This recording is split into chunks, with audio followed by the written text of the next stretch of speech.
Good evening, everyone. Is my voice and video clear? Voice और video clear है सभी को? Let's start now. Okay. So moderate phase हमने पढ़ लिया था. In today's class, we will be reading about extremist. Okay. So extremists जो थे, जैसे कि हमने कुछ examples देखे हैं, लाल बाल पाल. आप क्या देखोगे कि ये जो राइज होते हैं, इनका जो राइज होता है, ये लीडरशिप नेशनल रोल में जब आते हैं तो इसके पीछे कुछ कारण होंगे. के तो उन कारणों को पहले हम पढ़ेंगे और उसके बाद जो चीजें फैक्ट एंड फिगर्स हैं पीटी के लिए वो मैं मार्क करा दूंगा. ठीक है. तो कारण क्या था कि ये एक्सट्रीमिस्ट जो है वो राइज करते ना. When we talk about extremist, इसका मतलब ये नहीं है कि हम रिवॉल्यूशनरी के बारे में बात कर रहे हैं. रिवॉल्यूशनरी कौन थे बेटा? ठीक है. ये जो आपके भगत सिंह हैं, राजगुरु हैं, सुखदेव हैं, चंद्रशेखर आजाद हैं, ये सब कौन है? रिवॉल्यूशनरी. विच विल, उनका बिलीव क्या होगा कि ब्रिटिश सरकार को डराकर धमकाकर मार कर ही आजादी मिल सकती है. But that is not the case of extremist. Extremist believed in confrontation. Confrontation का मतलब क्या हो गया कि हम आपसे लड़ाई करेंगे. ठीक है. आप कोई भी स्कीम लेकर आओगे, हम आपका अपोज करेंगे. तो this is the meaning of what? Confrontation. Clear है? दोनों के आइडियाज के बारे में का डिफरेंस क्लियर है सभी को? Revolutionary believed in what? कि गोली मारो, खत्म करो. कन्फ्रंटेशन का मतलब है कि हम आपसे लड़ाई करेंगे हमेशा. नाउ एक चीज और ध्यान रखना कि एक्सट्रीमिज्म का जो एक्सट्रीमिस्ट लोग थे, ठीक है, इनका जो तरीका होता है, ठीक है, इनका जो तरीका होता है ब्रिटिशर्स को इन्फ्लुएंस करने का, वो अलग होता है मॉडरेट से. तो आगे पढ़ेंगे हम उसको. और उस तरीके को हम बुलाते हैं पैसिव रेसिस्टेंस. यार लिख लो, हिस्ट्री में क्या है ना कि कोई चीजें दिमाग में आ जाती है तो वहीं बोल देना होता है, वरना अगर दिमाग से उतर गया तो रह जाएगा. पैसिव रेसिस्टेंस कहीं नहीं लिखा हुआ है, प्लीज राइट इट डाउन. इनके मेथड को हम क्या बुलाते हैं? Passive resistance. ठीक है. और जब मैं पैसिव रेसिस्टेंस के मेथड को आपको बता रहा हूँ तो प्लीज मुझे एक बार बता देना पैसिव रेसिस्टेंस और सत्याग्रह के बीच का डिफरेंस. ओके. कभी भी आ सकता है. ठीक है. पीटी में भी आ सकता है, मेंस में भी आ सकता है, कभी भी. ओके. तो लेट्स बिगिन विद दिस. तो रिवॉल्यूशनरी अलग तरीके से काम कर रहे हैं. मॉडरेट्स का काम तो हमने देख लिया ना, प्रेयर, प्लीज, पिटीशंस, ठीक है, साइन करके हस्ताक्षर करके देंगे और कुछ नहीं. जो एक्सट्रीमिस्ट हैं, ठीक है, वो कैसे करेंगे? By confrontation. कन्फ्रंटेशन का फॉर्म क्या होगा? Passive resistance. पैसिव रेसिस्टेंस क्या होता है, क्या क्या चीजें इन्वॉल्व होती है, वो आगे. ठीक है. और सत्याग्रह और पैसिव रेसिस्टेंस के बीच का डिफरेंस उसी समय हम नोट डाउन करेंगे. ठीक है. तो what you will see, there are various causes which resulted in rise of extremism in India. Extremist लोग के राइज के लिए बहुत सारे कारण है. तो पहला कारण होता है कि उतने सालों से ब्रिटिश का रूल चला आ रहा है. ठीक है. और आप क्या देखोगे, ये जो मॉडरेट्स हैं, ये जो भी कुछ डिमांड कर रहे हैं, ब्रिटिश वो सब पूरा डिमांड फुलफिल नहीं कर रहा है. तो इससे, ठीक है, लोगों को सही नेचर ऑफ ब्रिटिश रूल पता चलता है और उनको ये लगता है कि ये जो कन्फ्रंटेशन के बिना ब्रिटिशर्स इंडिया से भागकर नहीं जाएंगे. तो recognition of true nature of British rule. Second is growth of confidence and self respect. तो पहले जो है, ठीक है, पहले जो है लोगों को लगता था कि हम ब्रिटिशर्स को हरा ही नहीं सकते. ठीक है. हम जो है ब्रिटिशर्स से सही में नीचे हैं, इंफीरियर है. तो जब ये लीडर्स आते हैं लाल बाल पाल, तो ये समझाते हैं लोगों की ऐसा नहीं है. ठीक है. ये बस आपको सप्रेस करने के लिए ऐसा माहौल बनाया गया है.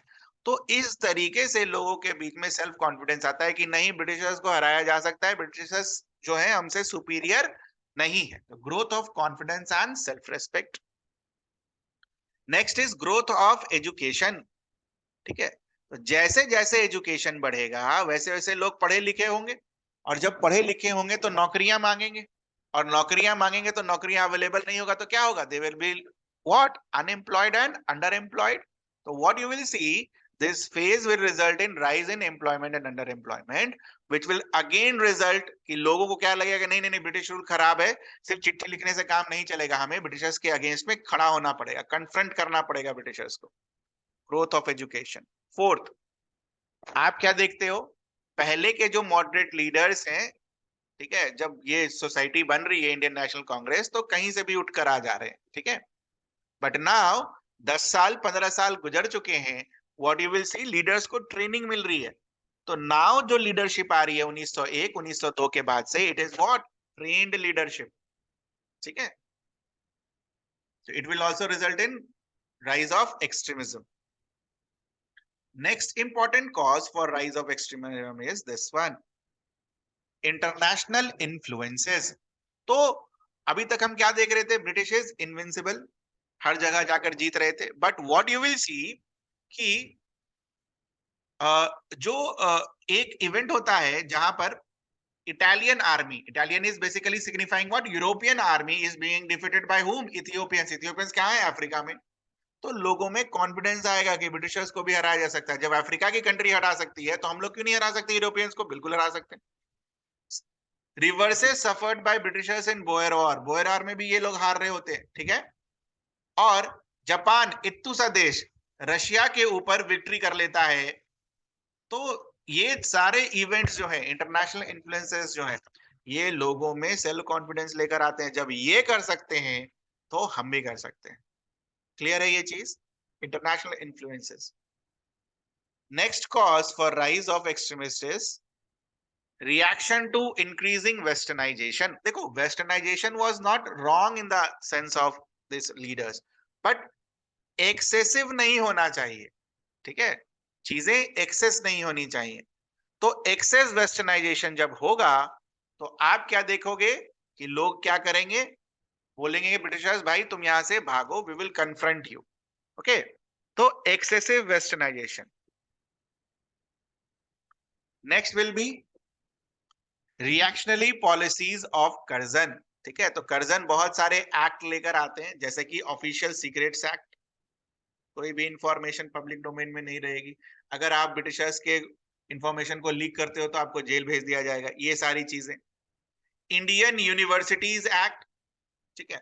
उसके अलावा कैलकाटा कॉरपोरेशन एक्ट. बेसिकली ये सारे एक्ट इसलिए बनाए गए ताकि ब्रिटिश का जो डोमिनेंस है, ठीक है, कैलकाटा कॉरपोरेशन मतलब क्या, वहां का जो लोकल गवर्नमेंट है उसमें डोमिनेंट.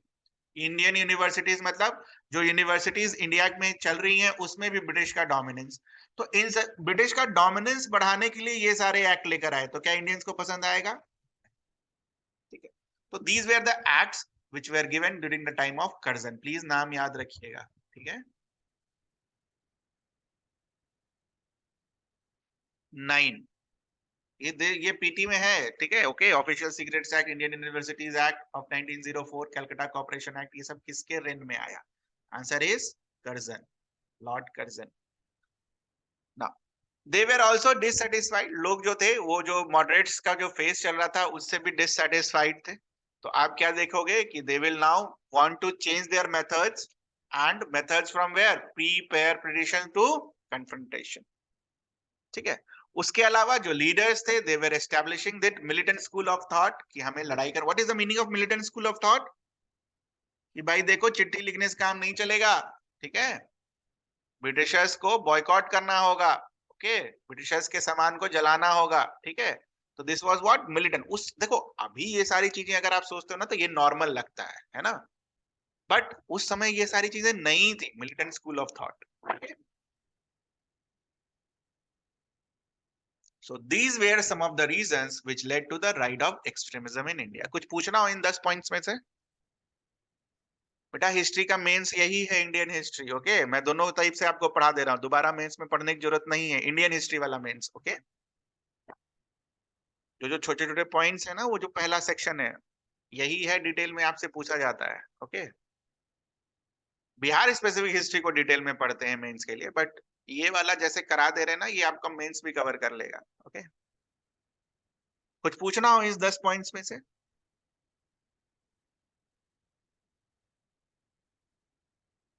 एक्चुअली फिर सिर्फ फैक्ट फैक्ट पढ़ाना मतलब मैं नहीं पढ़ा पाऊंगा, सिर्फ खाली फैक्ट पढ़ाना कि आया बस खाली लिखते जाओ फैक्ट फैक्ट फैक्ट फैक्ट, ये मुझसे नहीं हो पाएगा। तो मैं चाहता हूं कि आपको मैं समझाऊं कि ऐसा क्या हो गया कि एक्सट्रीमिस्ट लीडर्स आ गए अचानक से। मॉडरेट ने ऐसा क्या, 1885 में कांग्रेस बना और एक्सट्रीमिस्ट 1905 में आ रहे, तो 20 साल में ऐसा क्या हो गया कि मेथड को चेंज करना पड़ गया।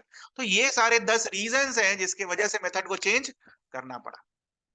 क्लियर है सभी को? कुछ पूछना हो किसी को इन 10 पॉइंट्स में से? Anyone who would like to ask anything? No ना। What was the basic tenets of militant school of thought? ठीक है, तो बेसिकली ये चाहते थे क्या, स्वराज दो हमें, ठीक है। उसके बाद they wanted to involve more number of people. अभी तक इसके पहले मॉडरेट्स में आप क्या दे रहे हो, देख रहे हो, मॉडरेट्स के टाइम पर only upper educated middle class involve है। बट जब एक्सट्रीमिस्ट आते हैं तो they wanted to involve more number of people. मतलब मोर नंबर ऑफ पीपल का मतलब यहां मासेस नहीं है, यहां जो मासेस लिखा हुआ है ये masses means what, involvement of lower educated middle class also. Actual masses तो गांधी जी के टाइम पर आएंगे, ठीक है, समझ में आ रहा है, ये समझ लेना। सर आपने तो मासेस पढ़ाया था गांधी जी के टाइम पर, यहां पर भी मासेस दे रखा है। तो एक्सट्रीमिस्ट के टाइम पर जो मासेस है it means what, lower educated middle class. ठीक है, क्लियर है, समझ में आ रहा है ये चीज? समझना इस चीज को, नहीं तो 10 जगह मासेस पढ़ोगे कि तो वहां भी मासेस है वहां पर मासेस है। एक्चुअल में मासेस का मतलब क्या होता है, पेजेंट्स, फार्मर्स, वर्कर्स, ये होते हैं मासेस। ठीक है, इसके अलावा दे वेर ऑल्सो थिंकिंग, इनका जो स्कूल ऑफ थॉट था इनका ये था कि कन्फ्रंट्रेशन इतनी दूर तक हो जाए कि इसके लिए अगर हमें सैक्रिफाइस भी करना पड़े तो हम, अपने जान प्राणों को न्यौछावर भी करना पड़े तो हम कर सकते हैं। तो ये सारे पॉइंट्स जो हैं ये बेसिकली क्या बनाता है, मिलिटेंट स्कूल ऑफ थॉट, जो कि पहले नहीं सोचा जा सकता था। मतलब एक्सट्रीम लेवल पर जाकर आप सोच रहे हैं, मतलब एक्सट्रीम लेवल क्या है, सेल्फ सैक्रिफाइस, है ना। तो उस लेवल पर भी जाकर आप क्या कर रहे हो, सोच रहे हो चीजों को। ठीक है, क्लियर है ये चीज? Next is methods employed. ठीक है, methods employed by extremist leaders. तो यहां पर अगर आप मेथड्स इनके देखोगे तो they were demanding what, Swaraj. What is the meaning of Swaraj? Swaraj का मतलब क्या था? इस समय 1905 के टाइम पर, ठीक है, ध्यान से सुनना मेरी पूरी बात, कहीं गड़बड़ नहीं होना चाहिए। 1905 के टाइम पर स्वराज का मतलब ये था सेल्फ रूल। ठीक है, सेल्फ रूल। ठीक है, तो सेल्फ रूल कैसा, इंडिया का जो एडमिनिस्ट्रेशन होगा वो किसके अंडर में होगा, इंडियंस के अंदर होगा। और जो इंडिया का हेड होगा वो कौन कौन होगा, क्वीन। इस तरीके का सेल्फ रूल। ओके, क्लियर है? क्लियर है ये चीज? पहले ये बात समझ में आया, पहले ये बताओ स्वराज का मतलब, ये वाला बात क्लियर है, किस तरीके का सेल्फ रूल?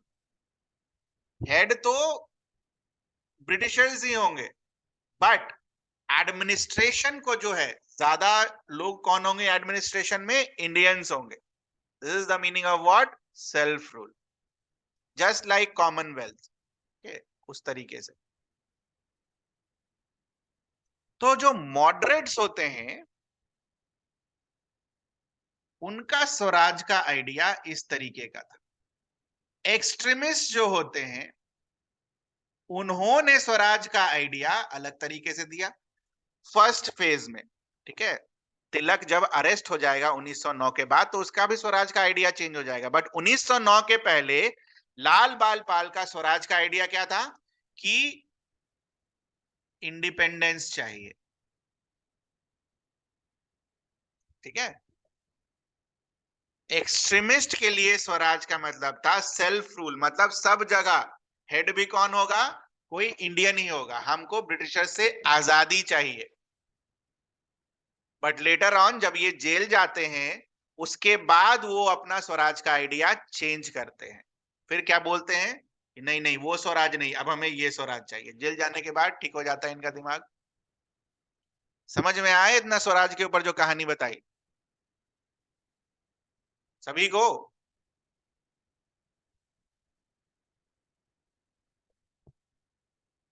एनीवन जिसको नहीं समझ में आया हो स्वराज की कहानी? Very good. तो स्वराज का मतलब ये था ना। तो पहला मेथड क्या था कि उनका गोल ही अलग था। They demanded what? स्वराज। कौन सा स्वराज? कि ब्रिटिश को भगाओ वाला स्वराज, बिकॉज ये एक्सट्रीमिस्ट का एम है। Next, they wanted to involve wider section of the people and hence they involve what? Lower middle class. Methods में उन्होंने लोअर मिडिल क्लास को इन्वॉल्व करना शुरू किया। ठीक है। नेक्स्ट, आप क्या देखते हो आगे कि they did not restricted to constitutional matter, मतलब वो प्रेयर प्ली पिटिशंस नहीं करेंगे। They will resolve to what? By boycotts, strikes. They will burn foreign goods. They believe in what? Confrontation rather than persuasion. तो ये पूरे method को हम क्या बुलाते हैं बेटा? कहीं लिख लेना, पैसिव रेसिस्टेंस।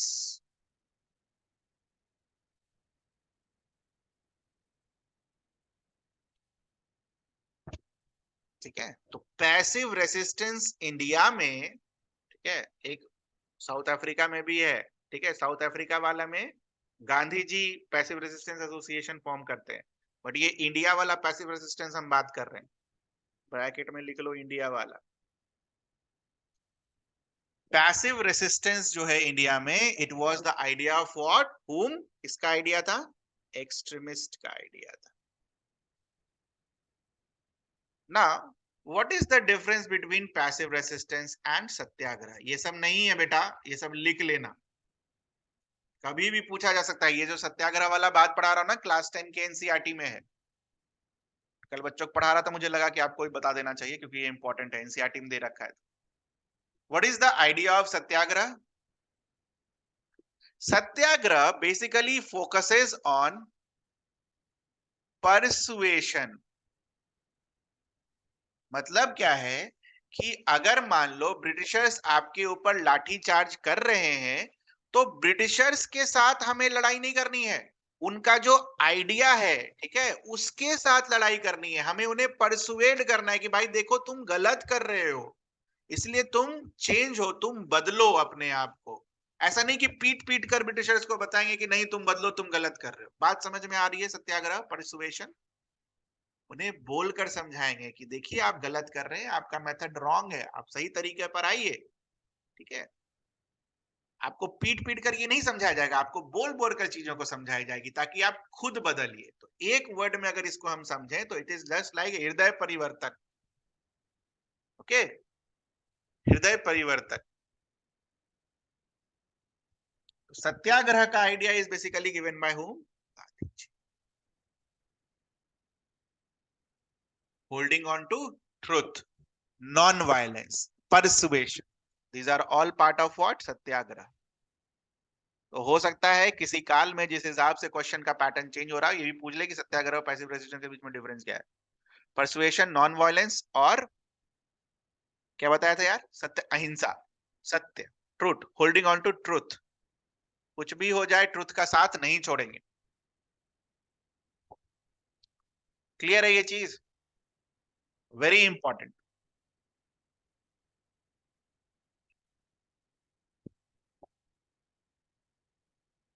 ठीक है। तो these were some of the methods of extremist leaders, ये ध्यान रखना है। उसके बाद कुछ इंपॉर्टेंट चीजें, तिलक का dialogue, Swaraj is my birth right and I shall have it, आज इन बीपीएससी।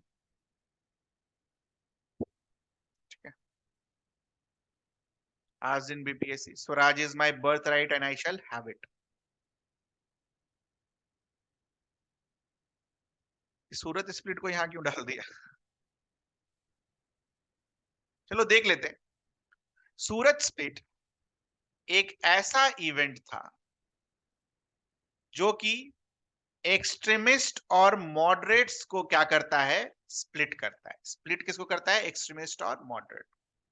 सूरत क्या है, जगह का नाम, जहां पर कांग्रेस का सेशन हुआ था 1907। ठीक है, क्लियर है। अब इसकी कहानी क्या है,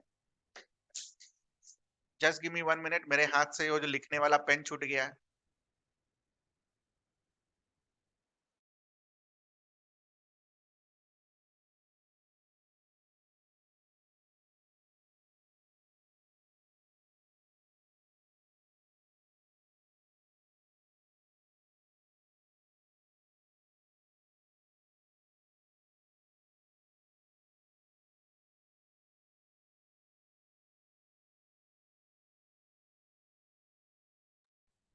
सॉरी यार, हाथ गिर गया। ठीक है, what is the story behind Surat split.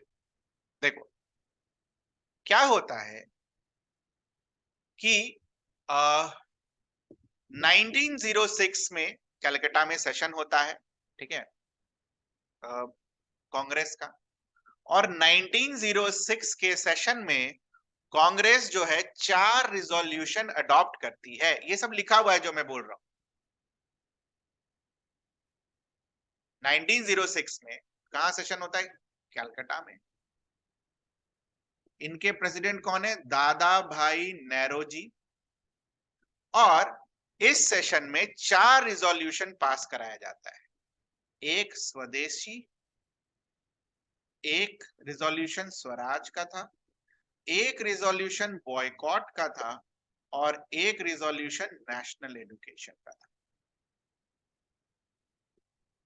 Now what happened कि ये जो एक्सट्रीमिस्ट लोग थे, दे वांटेड कि ये जो रिजोल्यूशन है, ठीक है, स्वदेशी स्वराज और boycott should be extended to entire country. ठीक है, एक्सट्रीमिस्ट क्या बोल रहे हैं, एंटायर कंट्री में ये होना चाहिए। मॉडरेट्स क्या बोल रहे हैं, नहीं नहीं नहीं नहीं नहीं, बस बस बस बंगाल में और कहीं नहीं।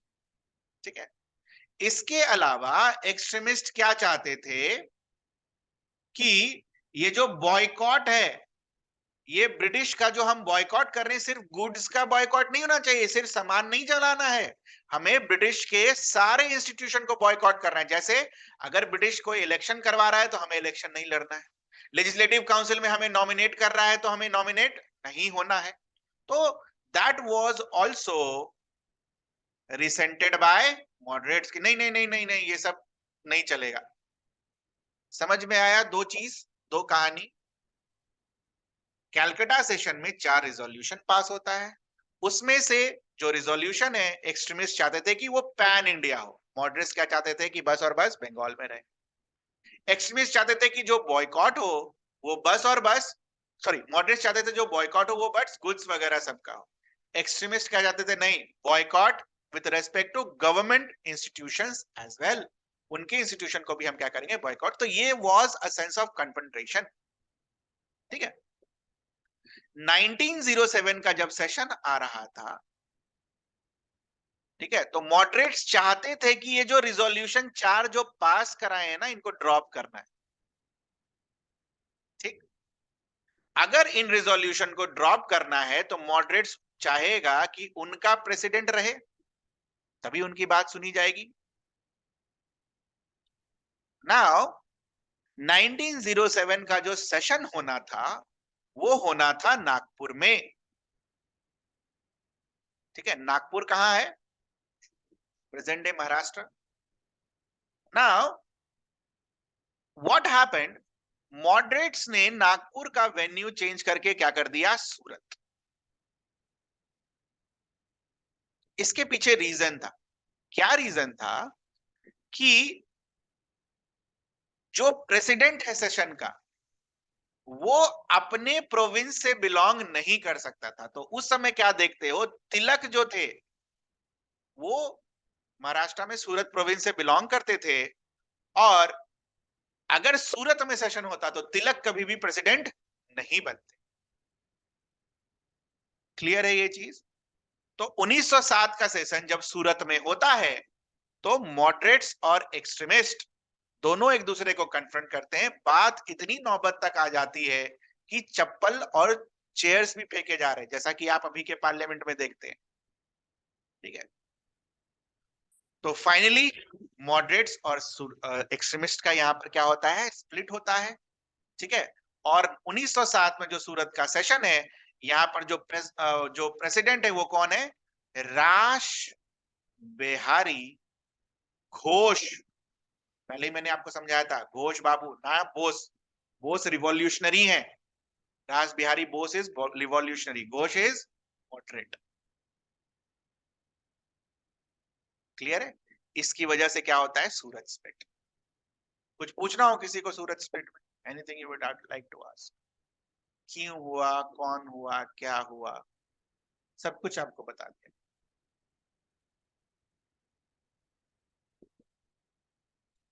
चारों रिजोल्यूशंस याद रखना बेटा।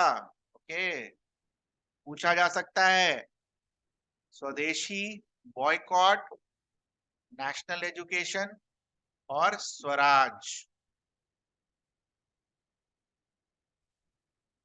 चार रिजोल्यूशन कहाँ के, कैलकाटा सेशन। कब का, 1906 का। प्रेसिडेंट कौन, Dadabhai Nehru. Anything you would like to ask till here? किसी को कुछ पूछना हो?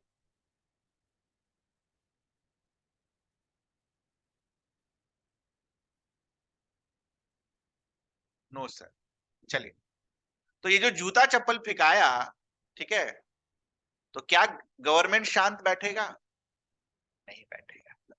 तो आप क्या देखते हो कि गवर्नमेंट कुछ एक्ट पास करता है, ठीक है, इस टाइम पर, और एक्सट्रीमिस्ट लीडर को अरेस्ट करना शुरू करता है। ठीक है, उसी में तिलक को भी अरेस्ट किया जाता है और उन्हें मैंडले भेज दिया जाता है। ये हमने वर्ल्ड ज्योग्राफी में मार्क किया था, याद है? उन्हें मैंडले भेज दिया जाता है। क्यों भेजा जाता है तिलक को मैंडले, ये समझ लेते हैं।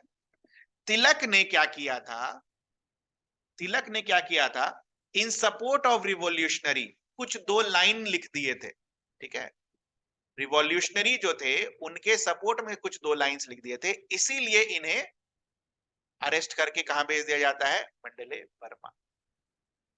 ठीक है, ध्यान रखिएगा इस चीज का, क्यों भेजा जाता है। ठीक है, क्लियर है यहां तक?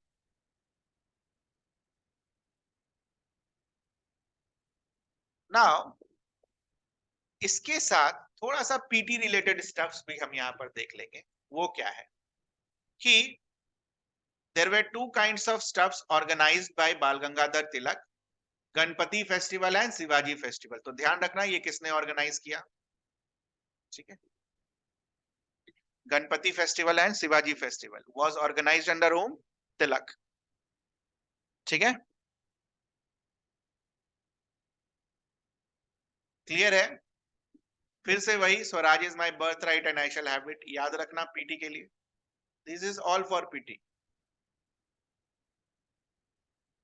Next is Swadeshi movement. ठीक है, तो स्वदेशी मूवमेंट वाज बेसिकली लॉन्च्ड, ठीक है, टू ये जो कर्जन थे, ठीक है, लॉर्ड कर्जन जो थे, इन्होंने बंगाल का क्या कर दिया था, पार्टीशन। ठीक है, लॉर्ड कर्जन ने बंगाल का किया था पार्टीशन। तो present day Bangladesh was called East Bengal और प्रेजेंट डे वेस्ट बंगाल जो था वो वेस्ट बंगाल। ठीक है, तो बंगाल का जो पार्टीशन हुआ था, दिस हैपेंड ऑन 16th अक्टूबर 1905। ठीक है, और ईस्ट बंगाल और वेस्ट बंगाल को अलग कर दिया गया था। इसके लिए रीजन क्या दिया था कर्जन ने, कर्जन ने रीजन ये दिया कि ये जो बंगाल है ना, ये बहुत बड़ा हो गया है एडमिनिस्ट्रेशन के लिए। ठीक है, तो इसीलिए ईस्ट और वेस्ट बंगाल में इसको बांटना जरूरी है। ठीक है, बट एक्चुअल रीजन क्या था, to divide Hindu and Muslim population. ठीक है, तो ईस्ट बंगाल में मुस्लिम पॉपुलेशन ज्यादा था, वेस्ट बंगाल में हिंदू पॉपुलेशन ज्यादा था। ठीक है, तो आप क्या देखते हो, हिंदू और मुस्लिम को डिवाइड करने के लिए उन्होंने पार्टीशन कर दिया बंगाल का। इसके अलावा एक चीज और ध्यान रखना है कि इन्होंने पार्टीशन एक और चीज सोच कर की, वो क्या, ये जो ईस्ट बंगाल वाला रीजन था, they were mostly Bengali speaking people, और जो वेस्ट बंगाल वाला जो रीजन है, it was basically most of them were what, Hindi speaking people. तो वो language was also a consideration. तो लोगों को ऐसा लगता है कि ब्रिटिशर्स जो है हमें डिवाइड कर रहा है, इसीलिए ब्रिटिशर्स के अगेंस्ट में हमें क्या करना है, विद्रोह करना है।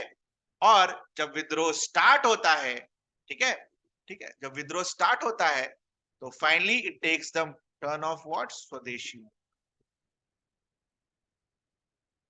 ठीक है, तो विद्रोह स्टार्ट कैसे होता है सर, विद्रोह स्टार्ट होता है लीडर्स के थ्रू।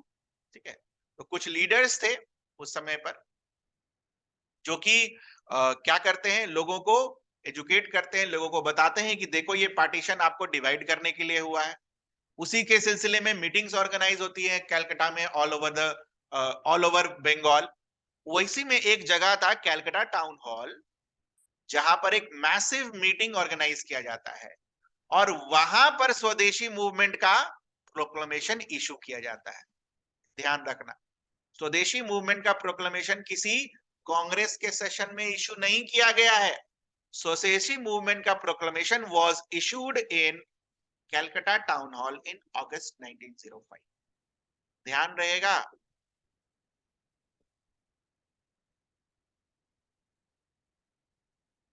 जनरली आप क्या देखते हो, सिविल डिसोबीडियंस मूवमेंट के लिए आपका लाहौर सेशन है, नॉन कॉपरेशन मूवमेंट के लिए नागपुर और कलकत्ता सेशन है, क्विट इंडिया मूवमेंट के लिए ग्वालियर टैंक बंगाल वाला जगह है, और यहाँ पर प्रोक्लेमेशन इशू करने के लिए क्या जगह है, कलकत्ता टाउन हॉल।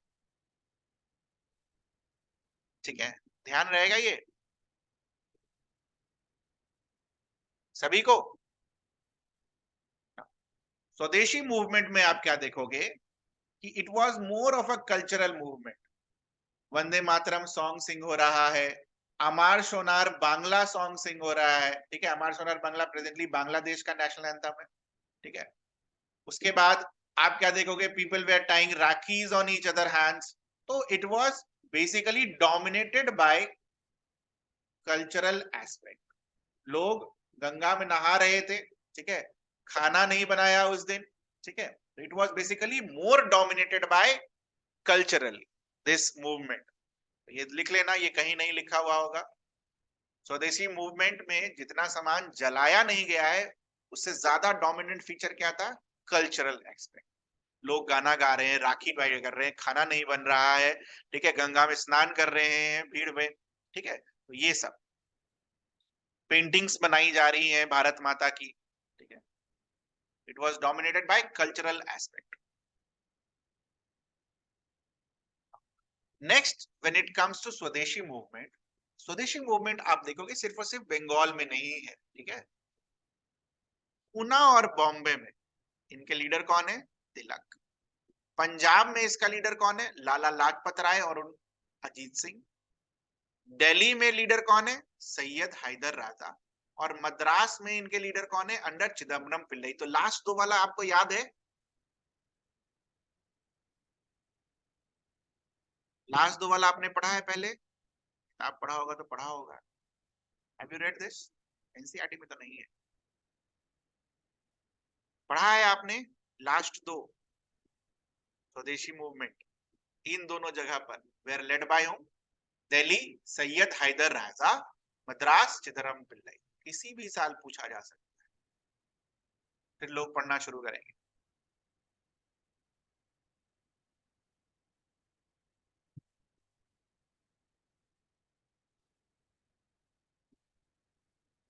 चूंकि पार्टीशन ऑफ बंगाल 1905 में हुआ है, तो थोड़ा सा ध्यान रखना, 1905 में कांग्रेस का सेशन कहां हुआ है, बनारस। और इनके गोपाल कृष्ण गोखले प्रेसिडेंट कौन थे, Gokhale. 1905 is important, 1906 is important, 1907 is important. तीनों अभी हमने कर लिया।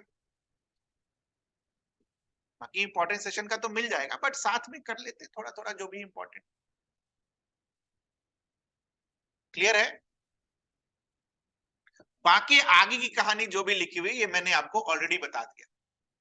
Moderates dominating the Congress were not in the support कि आप स्वदेशी स्वराज इनको आगे ले जाओ, है ना। बॉयकॉट के सपोर्ट वगैरह में नहीं थे, ऑलरेडी मैंने आपको अभी जस्ट थोड़ी देर पहले पढ़ाया सूरत स्प्लिट का। ठीक है, क्लियर है ये चीज? This has already been done. इसके आगे का next is participation of the people in Swadeshi movement. आप क्या देखोगे? Students are participating, women's are participating. ठीक है, स्टैंड ऑफ मुस्लिम्स। देखो एक चीज दिमाग में डाल लो, मुस्लिम्स का जो सपोर्ट है इंडियन नेशनल कांग्रेस मूवमेंट में, ऐसा नहीं है कि जीरो है। ठीक है, बट मेजर सपोर्ट जो मुस्लिम्स कम्युनिटी का जो इंडियन नेशनल मूवमेंट में आता है वो किस वक्त आता है? नॉन कोऑपरेशन मूवमेंट की वजह टाइम। बाकी सारे मूवमेंट्स में कुछ सेक्शंस ऑफ मुस्लिम्स जो हैं मूवमेंट को क्या करते हैं? सपोर्ट करते हैं। तो यहां पर भी आप क्या देखोगे? सम ऑफ देम पार्टिसिपेटेड। ठीक है, बट जो ये अपर एंड मिडिल क्लास मुस्लिम्स होंगे, दे stayed away from the movement. क्यों दे स्टेड अवे? बिकॉज कि इनका ये मानना था कि कल को पार्टीशन होगा, ठीक है, तो नया प्रोविंस बनेगा। नया प्रोविंस अगर बनेगा तो वहां पर जो एडमिनिस्ट्रेशन वगैरह सब जो होगा वो कौन हथियाएगा? यहाँ के लोग। ठीक है, दैट्स व्हाई ज्यादा रोल प्ले करने के लिए मिलेगा। That's why they stayed away from there. और सच भी बात है यार, ऐसे ही इसी के हिसाब से अगर आप देखोगे इसको, अगर आज के टर्म्स में अगर देखोगे तो नए स्टेट्स क्यों बनते हैं? Why it is a demand for new state? Jharkhand और बिहार क्यों बना? It is because of that reason only. कोई एक रीजन ज्यादा डेवलप कर गया, दूसरा रीजन डेवलप ही नहीं कर पाया, ऑब्वियसली रिफ्ट तो होगा ही होगा। ठीक है, क्लियर है ये चीज? नेक्स्ट इज इंपैक्ट ऑफ स्वदेशी मूवमेंट। इंपैक्ट में आप क्या देखोगे कि चूंकि हम फॉरेन गुड्स को बॉयकॉट कर रहे हैं तो इंपोर्ट्स क्या होगा? कम हो जाएगा। एक्सट्रीमिस्ट आइडियाज क्या होंगे? फैलेंगे। और इस पर स्टार लगा लो, इसको डिटेल में पढ़ना है अभी। कि एक सरकार जो है गवर्नमेंट ऑफ इंडिया एक्ट 1909 लेकर आती है, जिसको हम क्या बुलाते हैं? Morley Minto reforms. अभी डिटेल में पढ़ेंगे, बट ध्यान ये रखना है मोरले मिंटो रिफॉर्म्स जो आता है ये इनके पीछे गोपाल कृष्ण गोखले का, जीके गोखले का बहुत इंपॉर्टेंट रोल है। हो सकता है ये किसी भी साल पूछा जा सकता है। जो मोरले मिंटो रिफॉर्म्स आया, which of the following moderate leaders were instrumental behind Morley Minto reforms? Answer क्या होगा? गोखले। ठीक है, स्वदेशी मूवमेंट में और आप क्या ऑब्जर्व करोगे इंपैक्ट में कि बहुत सारे इंस्टीट्यूशन स्टैब्लिश होते हैं, जैसे कि Bengal national college, national council of education और Bengal institute of technology for technical education. ये तीन इंस्टीट्यूशन बेसिकली बनते हैं ड्यूरिंग स्वदेशी मूवमेंट। अगर आप गवर्नमेंट कॉलेजेस का बॉयकॉट कर रहे हो तो कुछ ना कहीं कॉलेज तो बनेगा, कहीं ना कहीं तो टेक्निकल एजुकेशन के लिए जगह चाहिए होगी। उसके बिहार पर गवर्नमेंट को बॉयकॉट करे तो अपना बनाओगे, तो Bengal institute of technology, Bengal national college. Okay, clear है ये? You will also see there will be growth in स्वदेशी इंडस्ट्रीज। ऐसा नहीं है कि कोयला खदान सब लोग यहाँ इंडिया के ओन करने लगे या फिर बड़े बड़े मशीन्स बनाने लगे, कार्स वगैरह बना के नहीं। What you will see, स्वदेशी industries like match factories, match सलाई माचिस, सोप, टेक्सटाइल मिल्स, ठीक है, बैंक्स, इंश्योरेंस, इन सारी चीजों में इंडियन जो है लीड लेना शुरू किया। ठीक है, ये ध्यान रखना, there were certain growth in swadeshi industries. Banks और कंपनीज अगर लिख कर दे देता है ना तो थोड़ा भी लगता है यार बैंक कैसे ग्रो करेगा, इतना तो पैसा नहीं होगा अपने पास। ठीक है, so what you will C, these two also grew, banks as well as insurance companies at that moment of time। ध्यान रखना इस चीज का। बाकी आप गेस कर लोगे, textile, soap, match factory, etc. Okay,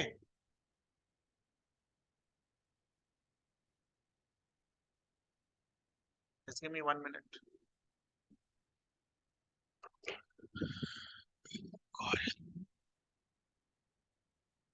So these were some of the impact of स्वदेशी मूवमेंट.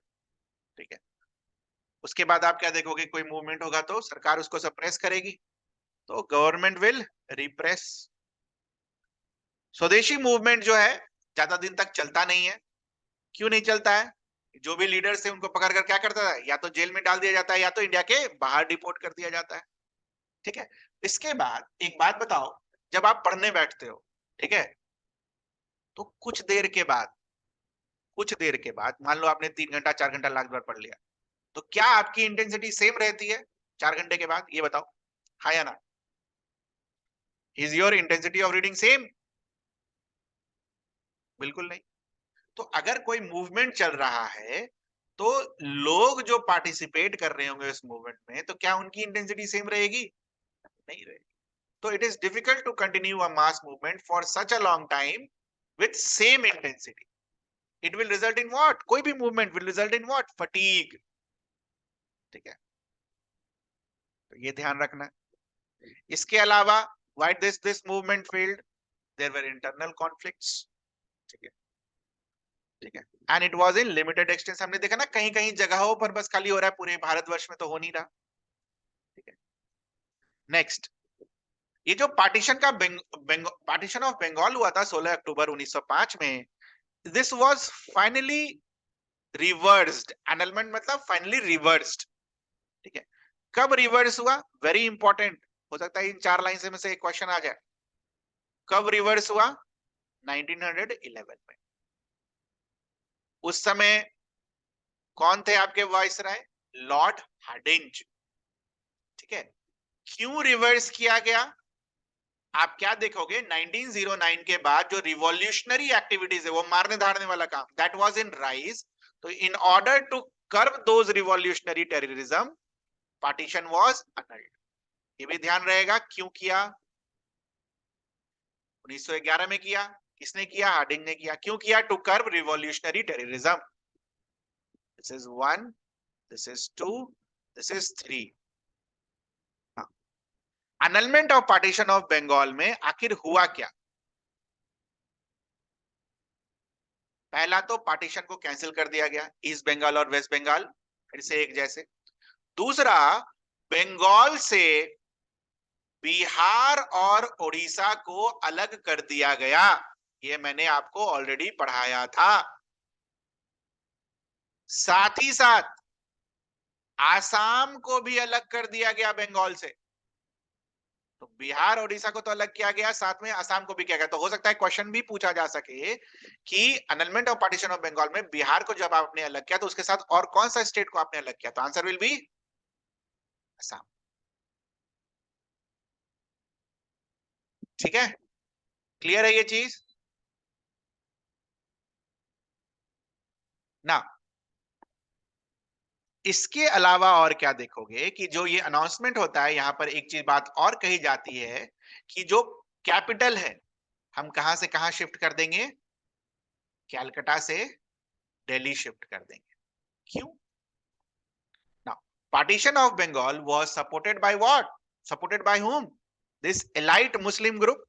अब वापस से आप बोल रहे हो कि पार्टीशन खत्म कर देंगे, तो they will become what? Unhappy. तो उनको खुश रखने के लिए ब्रिटिशर्स क्या करते हैं? कलकत्ता से दिल्ली शिफ्ट करते हैं, because Delhi was seen as what? Seat of Muslim glory. जितने भी बड़े बड़े मुस्लिम लीडर्स थे, अकबर वगैरह सब हो गए. ठीक है, दे वर फ्रॉम वेयर? मुगल्स कहाँ के हैं? दिल्ली सल्तनत कहाँ से रूल किया? दिल्ली से. ठीक है, तो it was associated with Muslim glory, hence this capital was shifted from where? Calcutta to Delhi. ये याद रहेगा सबको. है 4 लाइन, लेकिन 7-8 क्वेश्चन इस पे पूछे जा सकते हैं. ठीक है, annulment of partition of Bengal. तो एक्सट्रीमिस्ट और स्वदेशी मूवमेंट से किसी को कुछ पूछना हो? एक्सट्रीमिस्ट और स्वदेशी मूवमेंट से किसी को कुछ पूछना हो, बताइए. 30 सेकेंड्स, 1 मिनट का टाइम है आपके पास. नहीं तो बाद में तो ऑब्वियसली कभी भी पूछ सकते हो. अभी कुछ पूछना हो? Anything you would like to ask, facts and figures के अलावा? अरे एक बात बताओ, इतना डिटेल में पढ़ा भी है आपने? जो लोग पढ़ चुके हैं, जो नए वाले हैं उनको तो रहने दो, इतना काफी है आपके लिए जितना मैं पढ़ा रहा हूँ। जो लोग पढ़ चुके हैं, आपने इतना डिटेल में पढ़ा है पहले इसके? ये बताओ। बोलते भी नहीं है आप लोग, क्या हो गए, थक गए पढ़ते पढ़ते? ज्यादा कंटेंट हो गया क्या? सो गए? अभी कहाँ, अभी तो बहुत कुछ बाकी है पढ़ना। ज्यादा कंटेंट हो गया। ज्यादा क्या है बेटा, जो लोग निकालते हैं वो इतना पढ़ कर जाते हैं। ठीक है, तो आप भी करके जाओगे, मैं आपको उनके बराबर लेकर आने की कोशिश कर रहा हूँ, और कुछ नहीं। चलिए, एक और सेक्शन हम देख लेंगे, मोर्ले मिंटो रिफॉर्म्स। ठीक है ना, Morley Minto reforms is also known as councils of India act of 1909। ठीक है, मोर्ले मिंटो रिफॉर्म्स को हम क्या बुलाते हैं? India council act of 1909। Now, Morley Minto reforms में मोर्ले कौन है? उस समय जो सेक्रेटरी ऑफ स्टेट हुआ करते थे इंडिया के, ये सेक्रेटरी ऑफ स्टेट कहां बैठे होते थे? लंदन में। ठीक है, लंदन में एक ऑफिस था, इंडिया ऑफिस, वहां बैठे होते थे सेक्रेटरी ऑफ स्टेट। तो मोर्ले कौन थे? वो जॉन मोर्ले। मिंटो कौन थे? इंडिया के वाइसराय, जो इंडिया में थे। ठीक है, फोर्थ अर्ल ऑफ मिंटो। तो नाम का मतलब समझ लो कि मोर्ले मिंटो रिफॉर्म्स क्यों बोला गया। Morley was secretary for state of India, जो लंदन में बैठा हुआ करते थे इंडिया हाउस में। और मिंटो कौन थे उस समय? जो वाइसरॉय थे, लॉर्ड मिंटो। ठीक है, मोर्ले मिंटो रिफॉर्म्स, तो नाम का मतलब हमने समझ लिया। कब आया? 1909। क्यों आया? ऐसा क्या हो गया कि मोर्ले मिंटो रिफॉर्म्स को आना पड़ गया? तो व्हाट यू विल सी, 1858 में हमने देखा था ना, 1857 में क्रांति हुई। उसके बाद 1858 में क्वींस प्रोक्लामेशन आया, जहां पर क्या बोला गया कि हम क्या करेंगे, अब इंडिया को, इंडियंस को जो है ज्यादा रिप्रेजेंटेशन देंगे। 1858 में बोला गया, बट अभी तक कोई रिप्रेजेंटेशन उतना लार्ज स्केल पर नहीं मिला हुआ था। तो इट वाज डिसाइडेड कि अब कुछ दिया जाए। ठीक है, सेकंड, अभी जस्ट मैसिव अपराइजिंग हुई थी 1905 में बंगाल में। तो उनको शांत कराने के लिए इस रिफॉर्म्स को लेकर लाया गया। इसके बाद जो हमारे इंडियन नेशनल कांग्रेस थे, और खासकर moderates, they were demanding representation. They were demanding what? There should be more Indians in the administration process, there should be more Indian in the legislative process. So what you will see, because of those demands, these Morley Minto reforms come into picture. और ये तो हमने पहले ही देख लिया था, किनका contribution था? गोपाल कृष्ण गोखले। गोखले की वजह से आप क्या देखते हो, ये रिफॉर्म्स आता है, उनका वेरी इंपॉर्टेंट रोल प्ले किया। ठीक है, क्या इंपॉर्टेंट रोल प्ले किया? दिल्ली जा रहे थे गवर्नर के पास, कब आएगा कब आएगा कब आएगा, ठीक है, ऐसे करके, very important role. Next is major provisions of Morley Minto reforms. तो बहुत सारा प्रोविजन है, बहुत क्या, सारा ही दे दिया है। तो सारा नहीं करना है हमें, हमें जो है, जो रिफॉर्म्स में है, इसको पढ़ लेना, कुछ चीजों को दिमाग में रखना है। पहला, it introduced separate electorates for Muslims, और आपको यही याद होता है बस, और कुछ नहीं याद रहता। It introduce separate electorates for Muslims. What is the meaning of separate electorates? Separate electorate का मतलब हो गया, say for example this is a region जहां पर 100 लोग हैं, जिसमें से 80 जो हैं वो मुस्लिम्स हैं, बाकी दूसरे कम्युनिटी के। तो यहां का जो लीडर है इस रीजन से, लीडर कौन होगा? मुस्लिम होगा। और इस लीडर को इलेक्ट करने के लिए वोट कौन करेगा? बस और बस मुस्लिम वोट करेंगे, ये बाकी 20 वोट नहीं करेंगे। This is the meaning of what? Separate electorate. Only Muslims could vote for their representatives. This is the meaning of what, separate electorates. तो 1909 का जो government of India act of 1909, it is famous for what, in famous for what, separate electorates, divide and rule. दूसरी important चीज, this is the first important thing that you have to remember. दूसरी important thing कि it introduce the method of elections, और election कैसा, indirect elections.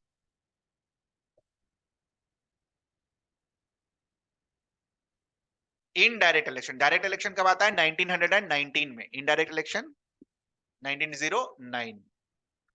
और तीसरा, Indians were given the membership to the imperial legislative council, मतलब जो centre पर बना हुआ होता है वो वाला council, for the first time.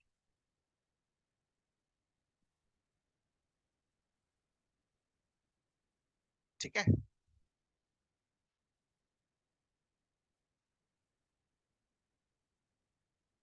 Clear है सभी को?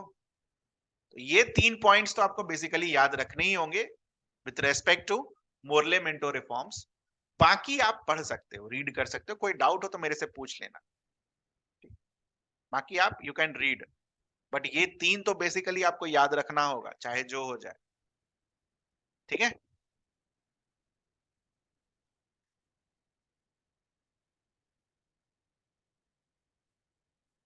फोर्थ, ये जो लॉर्ड मिंटो हैं, he appointed Satyendra P Sinha, SP Sinha, for first Indian member of viceroy's executive council. Executive मतलब जो इंप्लीमेंट करेगा लॉ। ठीक है, तो SP Sinha was the first Indian member of viceroy's executive council. और साथ ही साथ ये जो इंडिया काउंसिल था, कहां, लंदन वाला, ठीक है, मोरले जहां बैठे हुए, वहां पर भी इंडियंस को रिप्रेजेंटेशन दिया गया, और 2 Indians were nominated, not elected for council for the secretary of state for Indian affairs. हाँ, ये लंदन। तो व्हाट यू विल सी, कहीं पर भी स्वराज मिला? ये बताओ, कहीं पर भी स्वराज का बात किया हमने? नहीं, there was nothing called self government. उसके अलावा इन्होंने क्या किया, दे इंट्रोड्यूस्ड कम्युनल रिप्रेजेंटेशन। ये जो मुस्लिम लोग ही बस अपने रिप्रेजेंटेटिव को इलेक्ट कर रहे हैं, that is the meaning of what, communal representation, separate electorates. But एक चीज तो एक्नॉलेज करनी होगी, वो क्या, कि इंडियंस को पार्टिसिपेशन करने का मौका बढ़ाया उन्होंने। It increase the Indian participation in legislative councils. ठीक है, so this is all about Morley Minto reforms. Morley Minto reforms में आपने कुछ एक्स्ट्रा पढ़ा हो या फिर कुछ ज्यादा पूछना हो तो पूछ सकते हो। Anything you would like to ask, Morley Minto reforms, anything, कुछ पूछना हो किसी को भी? ज्यादा हो गया क्या? ज्यादा क्या है बेटा, ये मिनिमम है।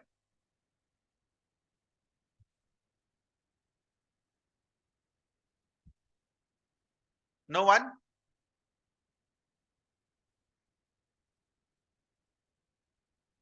चलो फिर, that will be all from my side. Bye then, bye.